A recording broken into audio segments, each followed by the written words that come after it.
So yung good morning mga trops. Dapat nga mag-grass cutter tayo dito sa baba. So wala pa lumusong. Papatubig muna ako dito sa may ibabaw sa kalamansi. Tubigan ko muna to kasi medyo tuyo na rin yung lupa. Ayan. Bili muna tayo ng diesel. So baka maya maya nandito na rin siguro sila. Walang kuryente. Walang kuryente.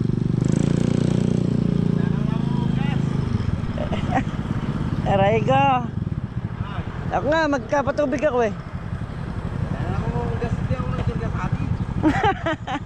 Doon ka na lang magkarga sa tindahan. Dito. Di ba bago ka lumigo rito may gas doon. Sa may tindahan na unang aabutan mo.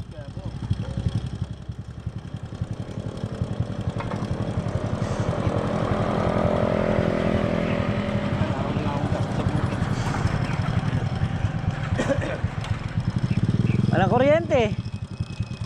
May. Ewan ko ba. Walang kuryente rito.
Let's pretend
Punta. So, punta niyan.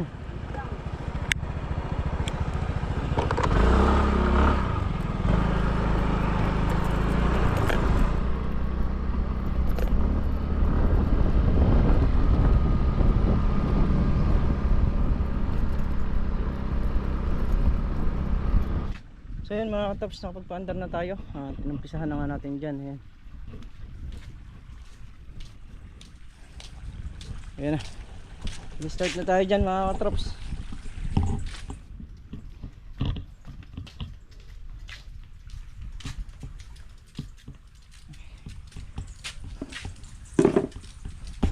Tagal din kasi nagkakasa nung hose.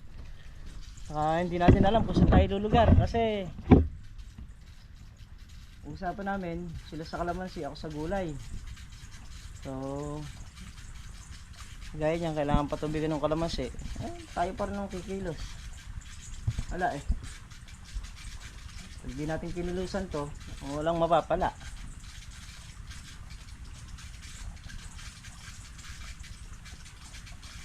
Hindi ko alam kung matutuloy tayo sa Bataan mga katrops pagka ganito yung sitwasyon.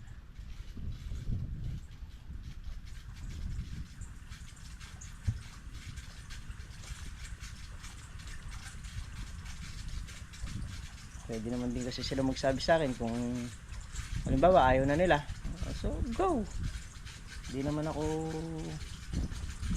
magbuko sa kanila eh.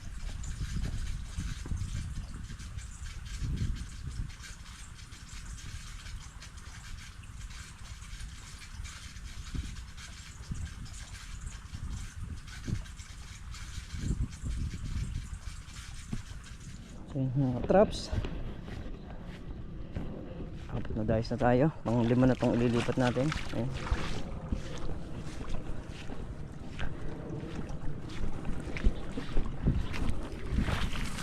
Ay.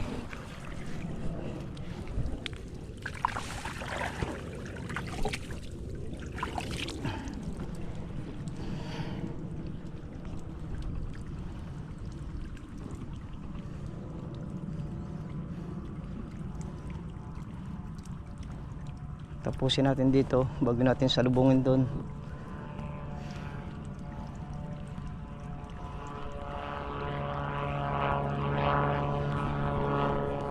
Maya uuwi tayo para kumuha ng pagkain sa bahay. Hindi naman din ako nagluto rito mga traps dahil mag-isa lang tayo. Saka napakain din yung mga alaga natin dito, yung isang aso saka yung isang pusa.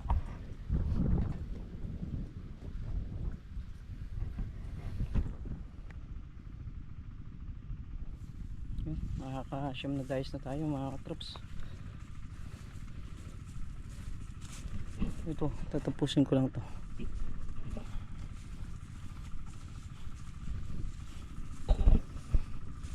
Baka makauwi tayo at makakuha tayo ng pagkain sa bahay.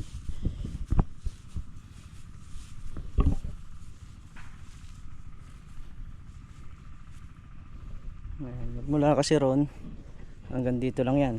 Yan sa may nalagyan ng ano ito,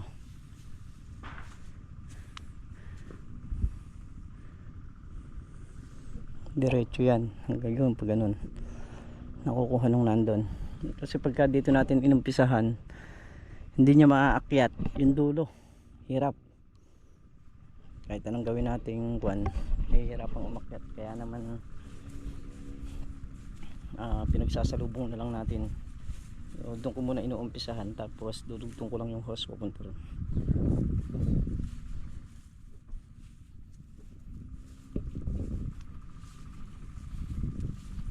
So yan mga traps, na ilipat ko naman uwi muna ako para makakuha ng pagkain namin ng mga aso rito. Let's go. Iba tayo sandali. Yun, balik na nga tayo mga katrops. Check ko lang yung tubig. Makakuha na rin tayo ng pagkain.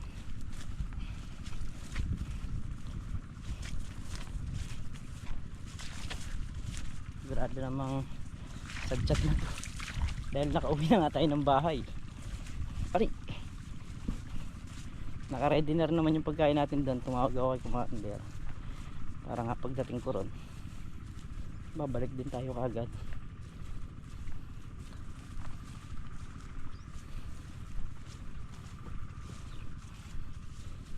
Oh, hindi pa sadsyad.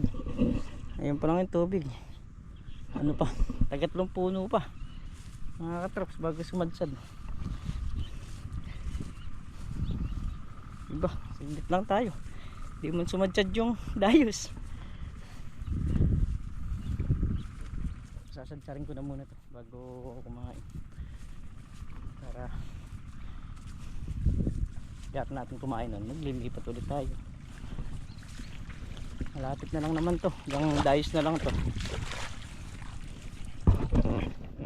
Isa, dalawa, isa, dalawa, tatlo, apat, 5, 6, 7, 8 dayos mga katrops yung ating patutubigan pa. Meron pa rin talagang tumutubong bulugan ito. So hiniga ko na siya para mamaya pagbalik natin dadala tayo ng gulok para maputol natin sa ilalim.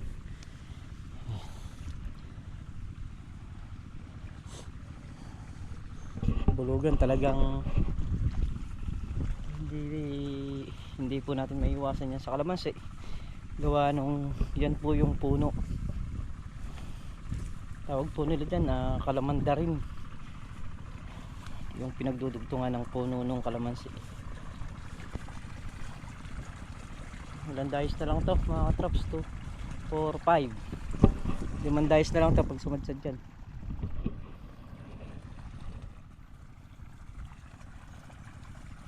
So yun mga katrops, dito na tayo bandang dulo.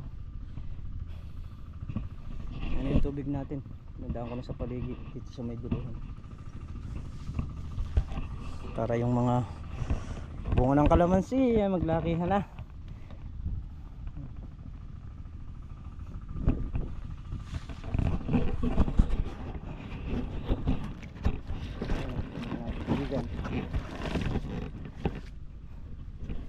Lahat ng naaabot na tubig nito kukunin na natin para pagpilihin natin yung hose doon malapit na lang din yung tatakbuhan ng tubig. Ang nangyayari niya, matitira niyan yung sa dulo yung gitna. Ayan.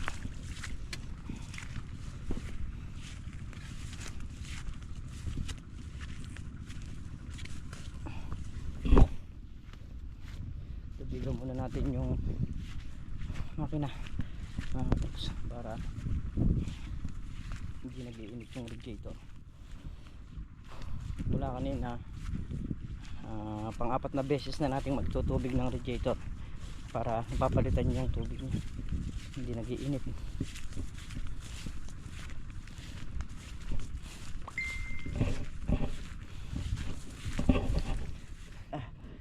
So yan mga katrops, tayo nga ay lumusong dito sa bukid at nagdadamo-damo tayo rito. Ayan.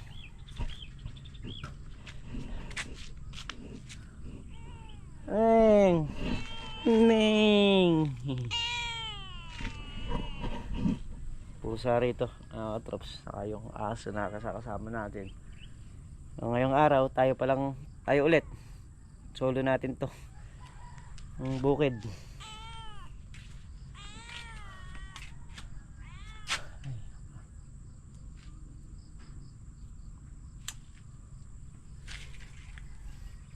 Kaya nang dati uuwi tayo para kumuha ng pagkain. Hindi naman ako nagluluto rito mga katrops dahil wala naman ang iluluto.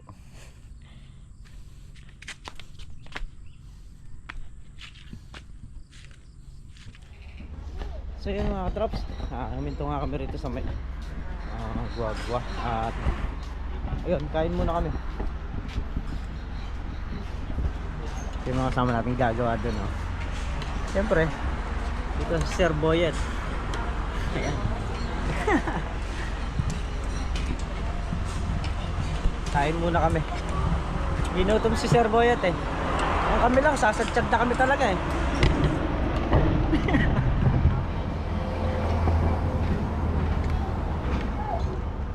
Kain po tayo.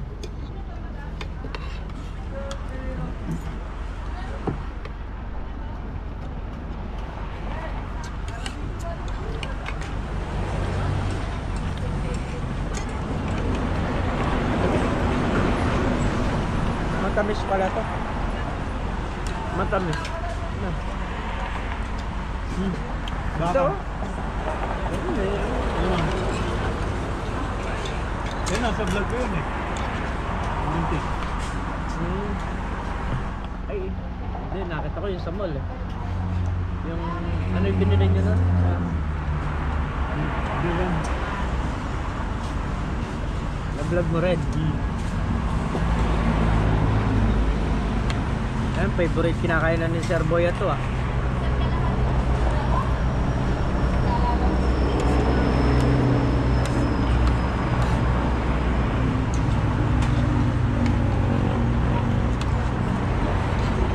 Oy, kanin, je. Baka yun. So yan mga katrops, sobrang busog, hihinga-hinga tayo. Ayan, dito nga pala tayo ngayon sa ano, Lubao, Pampanga.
So yun nga mga katrops, at tinulungan natin magtanim si Sir Boyet dito sa kanyang farm.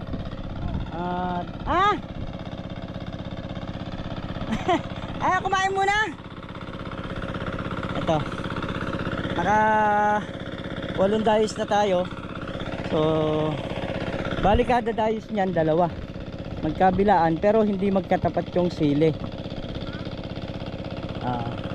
Lihis-lihis siya, gawa nga nung nilapara natin yung daan sa gitna. Kasi pag nagsanga yan, liliit din yung daan na yan. Gawa nga nung mga sanga, dyan din tatakbo.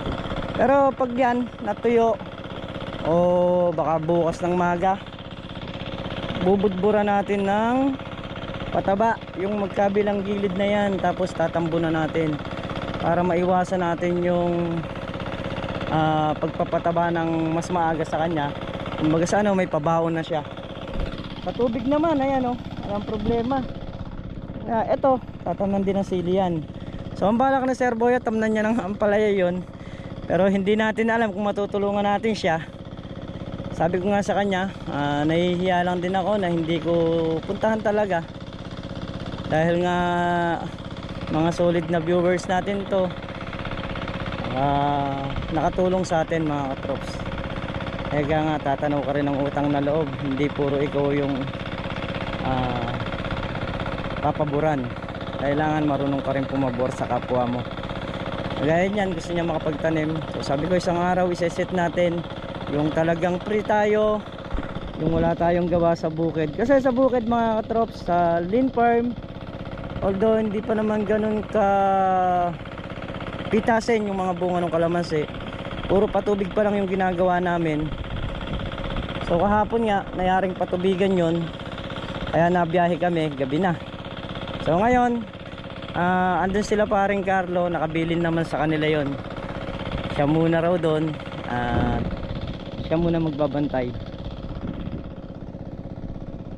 Sabi ko naman wala naman din ganong gagawin doon, po pwedeng mag tabas-tabas ng yung sa puno ng kalamansi, yung ganun lang. Sabi niya sige. Gagrass cutter nga daw siya habang maliliit. Oh, so iniwanan naman natin ng gas doon, ng diesel. Kung ano man yung kailangan niya. Kung sakali mang may bibilin siya, tatawag siya sa akin para mapapunta ko siya kay commander, nang sa ganun maibigay ko kung ano man yung kulang sa bukid. Ayan. Oh, yan, natulungan natin si Sir Boyet, diba?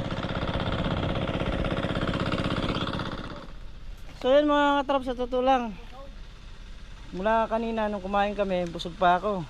Pero dahil talagang kailangan natin kumain tanghalian para may lakas naman tayo sa pagtatanim. Saka kaya nga Sir Boyet pag busog marami nga anihin. Cook namin si Yayi. Hey! Taba! Umaapaw ang taba oh. Munggo na may taba ng baboy, tapos adobong manok. Mga katrops. Diyos mio, paano hindi ka pa mabubundat dito?